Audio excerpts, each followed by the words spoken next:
go to Matt Black, and I will again read from his biography, which I have on my computer here. Matt Black lives in Leamington Spa and writes for adults and children. A specialist in commissions, he's a joyful mischief maker, a serious entertainer, a reluctant grown-up, and a celebrationist. He was Derbyshire Poet Laureate from 2011 to 2013. His poems are published in magazines, and his most recent collections for adults are Tales from the Leaking Boot, Iron Press, and Spoon Rebellion. His play The Storm Officer toured in 2020, and his next publication is Sniffing Lampposts by Moonlight, featuring poems inspired by dogs, based on his one-man show, The Snoopy Question. Please take the virtual floor, Matt Black, and entertain us again, as you did last night so brilliantly. And yeah. Hiya. Lovely to be here. And yeah, like Emily, I wish I was there in person. That'd be absolutely amazing to be sitting somewhere with you. You've just been talking about dogs. I could sniff everybody. That would be great, wouldn't it? We could just have get the scent of everybody. That's what I mean. Get the scent of everybody. And I also heard today that the venue where you used to meet is a venue with a fabulous history, and Jimi Hendrix played there, and all sorts of other people. I think, is that right? Or was that an earlier venue for O'Vales? No. That was actually Clonakilty did have. No? Yeah, but it was Noel Redding. He served in the bar there for that was 15 years. Yeah, DeBarra's Noel Redding, the bass player in the Jimi Hendrix Experience. Jimi Hendrix never made it to DeBarra's, but Noel Redding did. No, I don't think he served in the bar, but he played there a lot. No, Noel Redding served behind the bar. Yeah. Oh. Yeah, of course he did, for years. Oh. Fantastic. Well, it's going on my CV, whatever it was.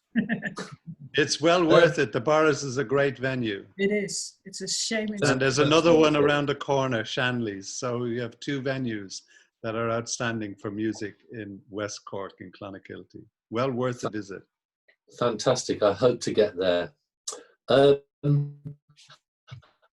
I'm going to start with a poem that I wrote at a time when I became really interested in how people's real words reveal a lot about character and personality and who we really are. And it arose when I was hanging around Chesterfield railway station, and I was sitting on a bench near some taxi drivers, and I overheard some of their conversations, and it was really clear that they knew a lot about the town. They were talking about movements of different people that were regular customers. And I thought I'd really like to visit a taxi driver firm and find out stories from them, basically, about what they hear and see. And I managed to wheedle my way into Central Cars in Chesterfield for 3 mornings. And this poem is made up entirely of things that they said to me. And it's called I Forgot My Teeth. I picked up 2 lasses, only wanted a short ride down the pub. On the way down, they said, "We haven't got no money. Can we pay you in kind?" I said, "Yeah, that's fine. Please go to your house and kindly get me some money." One of my mates said, "Can I use your cab for a shag?" And I said, "Okay, but I'll have to leave the meter on." I just stood there by the road, leaning on a fence, watching the cab going up and down. I tried to video it on my phone, but it were too dark. Took 'em about 20 minutes. About 12 quid it were, I think. Good ride, that were. I gave a woman a lift to town. We got there, she said, "Take me back home." I said, "What's up?" She said, "I've got odd shoes on."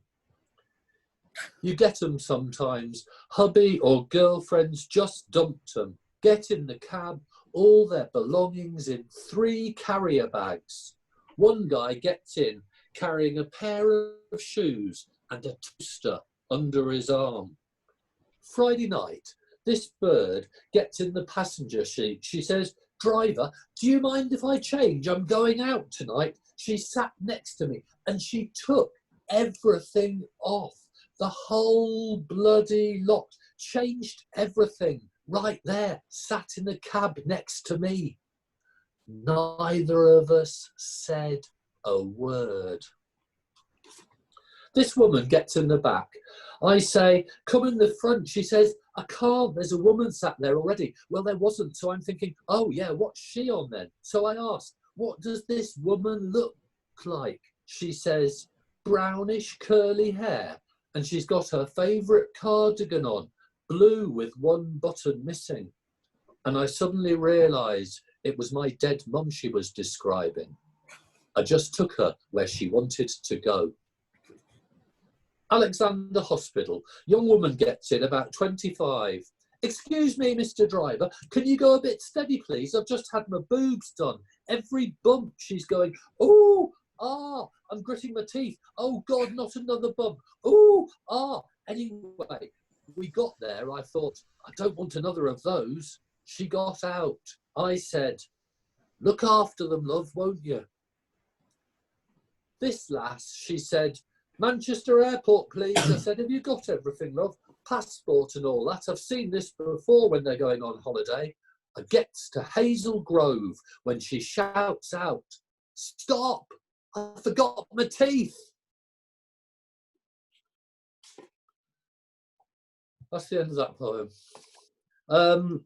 This next poem is a poem that comes from a new collection that's coming out called Sniffing Lamppost by Moonlight, which is all poems about dogs and by dogs. And there is barking and how to bark in Russian, gav gav. It's strange that dogs bark using different words in different languages. And this poem was written really because the book aims to give voice to our relationship with dogs and how it's developed over 20,000 years, but also how special they are. And this is for those dogs that are companion dogs. And again, it was written using words entirely of people who have long-term mental health conditions and have a companion dog as part of their way of coping. And it's called "For My Dog is a Lifesaver." For he is warm and smells of damp fur and nuzzles my leg reassuringly. For he sits next to me on the sofa through the long nights, through the years. For he looks up to me with big, patient eyes. For he loves me to scritch him under the chin. For he is not from the job centre or the NHS, and he does not ask questions. For I have to get up in the morning to feed him biscuits and water, and he slops his chops. For he needs to go out in the backyard to relieve himself. For I am proud to clean up after him, for while people come and go, he stays. For I can rant or throw a cup at the wall or tell him terrible secrets, and he never thinks the worst of me. For he constantly hunts for socks under the bed, in the kitchen, under the settee, and when he finds them, he hides them from me. For he is wise and understands me and helps me to accept myself. For he does not care or worry about my scars or my past. For he is much simpler than my family, and so I am blessed. For he does not care about Facebook or Instagram. For he does not read newspapers or worry about climate change. For he is an oasis of light in a world of darkness and arrows. For he likes biscuits and I like biscuits. For when I hear voices, he distracts me. For he takes me to green woods, and on the way we meet kind people who we chat with. For he lets me sleep, and I sleep well to the echo of his deep breathing. For I give him treats and best meat, and I see myself differently. For he can tell when I am upset, and he looks at me or sits beside me, but he lets it go. For my dog is not interested in risk assessments. For my dog is beyond words. For my dog never tells me what to do. Woof, woof.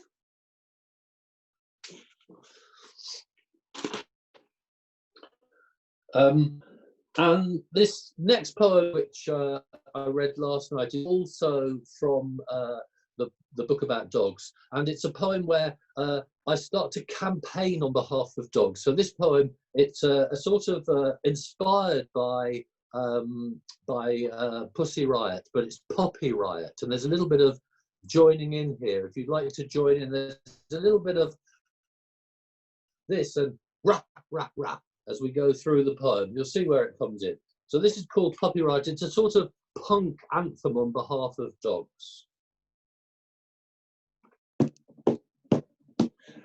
Pet dogs are the bourgeoisie, household gods of security. We're modern dogs, can't you see? You took us in, you took control. Now we're used to the home pets role. Professional pets, don't you know? We shared the road of evolution, thought it was a mutual solution. Nutrition, love, love, nutrition. Now it's puppy farm everywhere. Almost citizens, is that fair? You throw us sticks, but do you care? We've had enough of keep quiet. Puppy riot, puppy riot. Time for dogs to find their way. All joining in. You wear dominion like a crown. You chase the strays out of town. You put us up, you put us down. Now if we've got breeding, we're okay. Lucky ones get the DNA. Always the way, always the way. We've had enough of being quiet. Puppy riot, puppy riot. Time for dogs to find their way.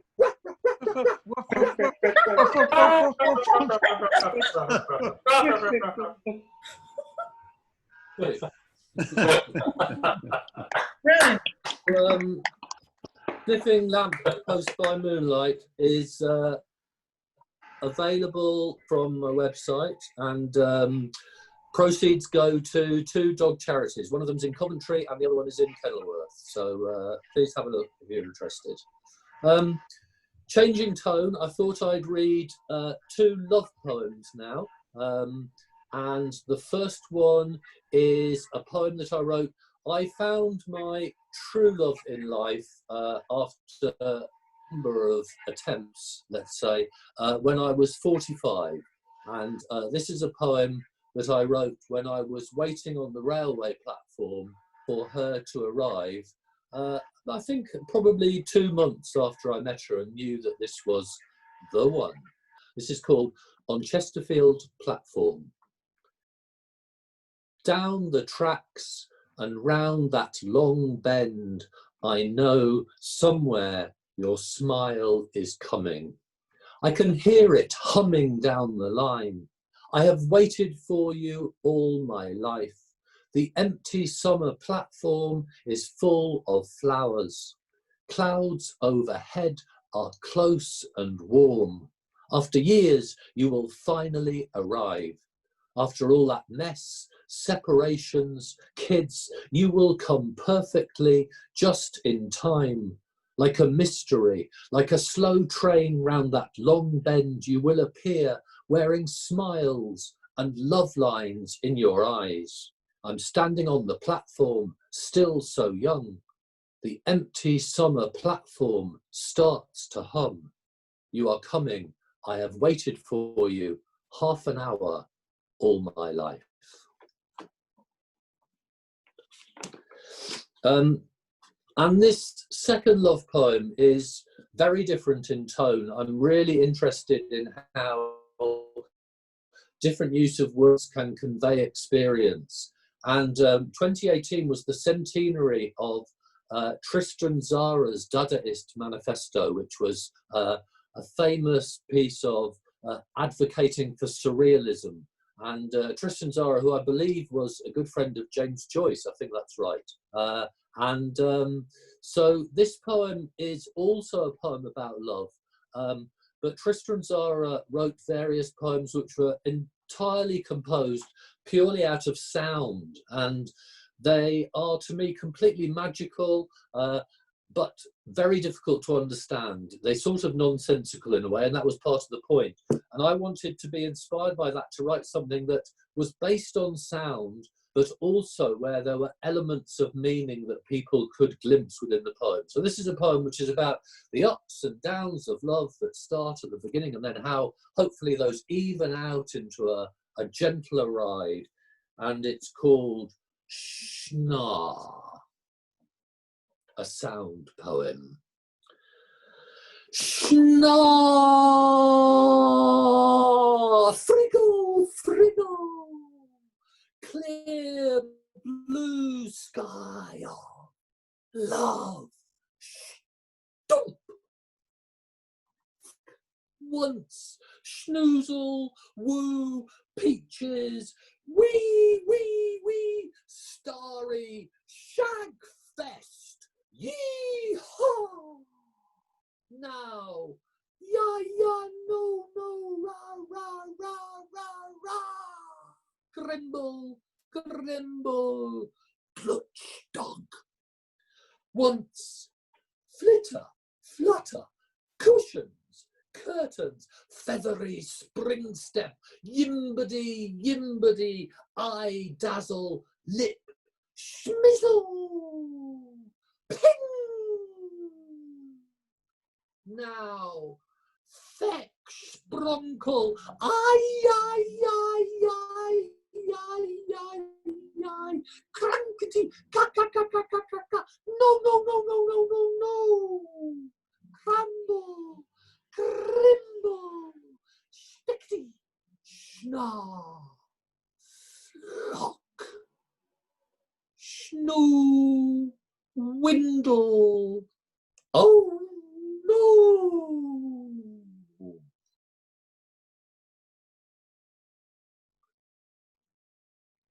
Which I thought would tie in with the absurdist tradition that I feel is strong in Irish literature as well.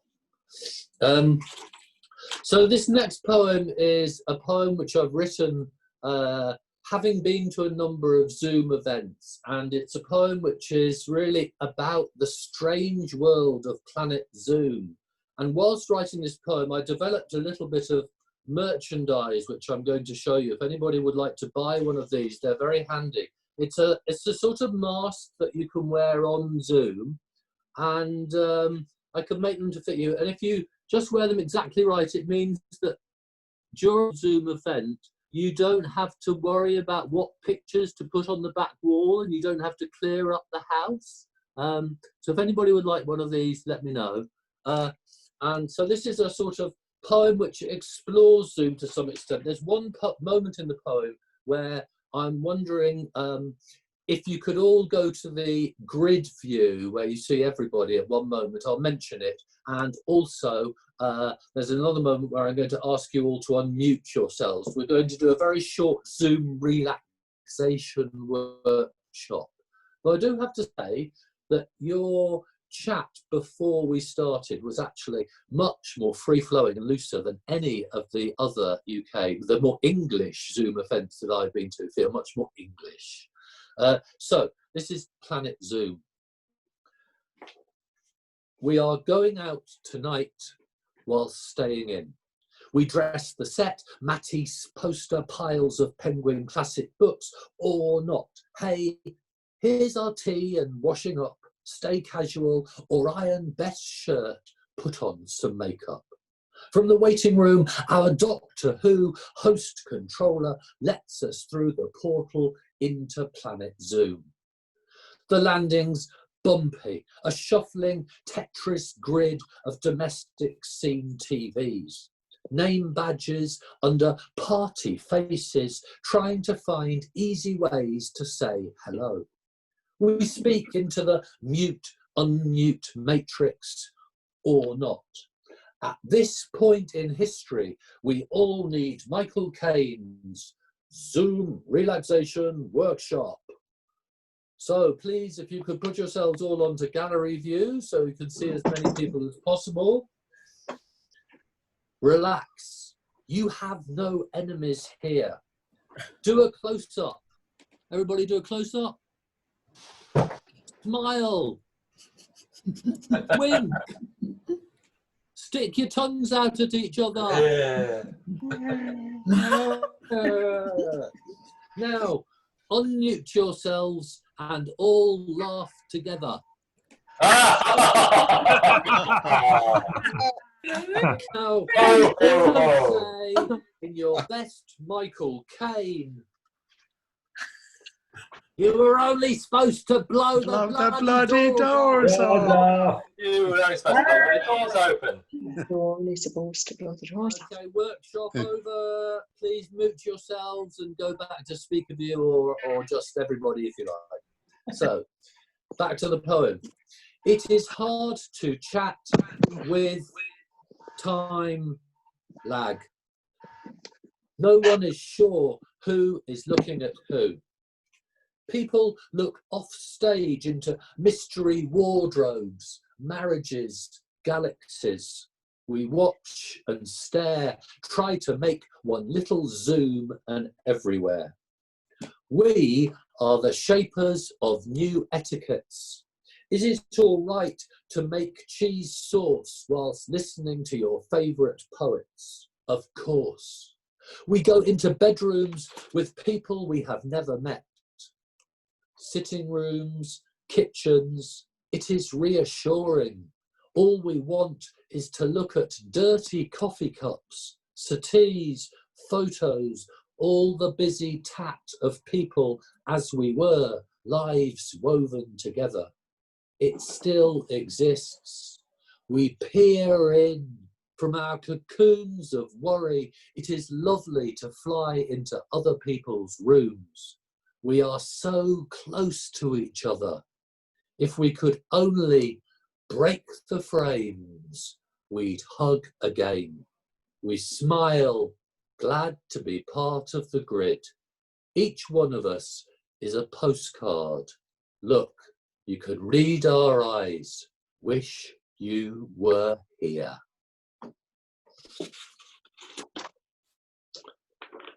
I'm going to finish with a poem which is on a similar theme, and this is a poem that I wrote over the last few weeks. There have been a number of occasions where I've had family or friends around in the back garden, and we've had those socially distanced meals and chats. And there's this thing that we do where everybody does this sort of virtual hug, you know, from about 6 feet away. You go, oh, hi, I want to hug you, but I can't. And so this poem is a poem that I wrote about hugging some time ago, but it fits into that theme. And I wrote it after reading a newspaper article, which was about the pupils of Challington Community College in Cornwall, who were being late for lessons because they were spending too much time on the way hugging. And the head teacher said, in one of those sort of classic head teacher ways, the head teacher said, we don't want to forbid hugging, but we would like to avoid any unnecessary hugging. Now, I'm not sure what unnecessary hugging is, but there you go. So at the end of this poem, perhaps we could all have a nice virtual hug. An international across the seas hug would be lovely, as well as one amongst the people of Clonakilty and Cork and wherever everybody else has come from. This is one of the joys of the new medium. We can hug people that we don't know from all over around the world. The Hugging College. So this poem imagines a college which teaches different kinds of hugging. The Hugging College. Our motto Hugging is less unsightly than wind farms as a source of renewable energy. Our mentors will tailor an individual hugging program for you based on your previous hugging experience and family background. 2 popular classes. 1, the long, soft hug of smiling face over shoulder. 2, the well-meant but quick pat on the back hug for those with a more nervous disposition. Special modules for men which include an almost invisible hug using 2 little fingers. Peace hugs and hugs against war are well-established classes. Mohair hugs, dungaree hugs. Yes, a bit last millennium, but the courses are still running at our centre in Hebden Bridge. A crash course day school leads you through the options at the standoff moment, role-playing how to smoothly move into the healthy hug or the hearty handshake as you choose. Our full weekend courses with tiers can help you soften those family hugs, exorcising the muscle tensions derived from years of sibling cruelties and jealousies. If you want a taster, why not try the party class, the drug hug, the just gotta give you a hug. You want references, I hear. Blair and Bush trained with us in the public pragmatic hug and their specialism, the United Front. Our advanced courses include the sumo hug, the ex-lover hug, accompanied by flashbacks of candles or knives, the bitchy hug, insincere smile over shoulder. We are currently working in partnership with the Home Office, developing a hugging programme for habitual offenders, Hug a Thug. Our research shows hermits will find hugs in dreams. Footballers will run forever to earn the next leap in the air and cuddle. And children will hug silence when they have no one else. International hug.